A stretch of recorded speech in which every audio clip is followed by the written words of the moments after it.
কিছুক্ষণ আগে আমার মেয়েটি মারা গেছে।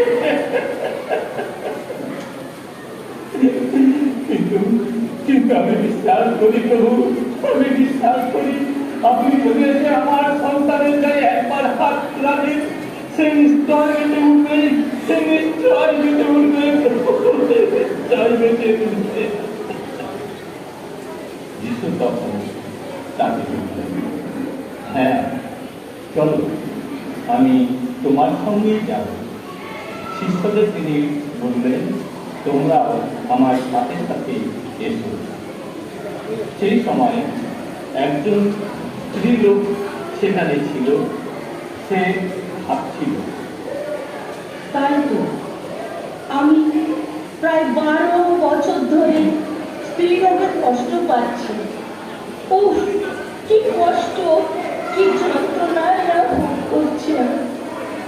হ্যাঁ হ্যাঁ, আমার বিশ্বাস, আমি যদি ওই মানুষটির কাপড়ে একটা অংশ স্পর্শ করতে পারি, আমি নিশ্চয়ই সুস্থ হব।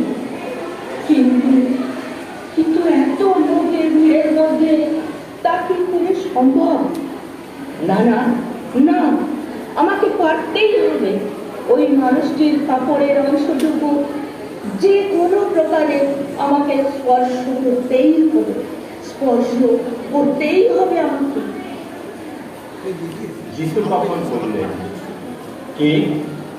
কে আমাকে স্পর্শ করলো?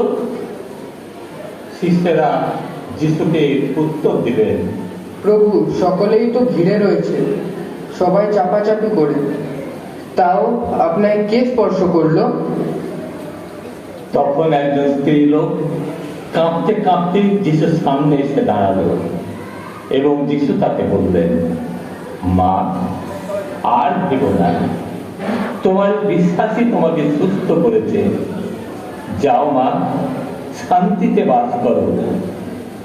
স্ত্রী লোকটি তখন যিশুর প্রশংসায় পঞ্চমুখ হয়ে, ধন্য ধন্য যিশু, দাউদ সন্তানের জয়।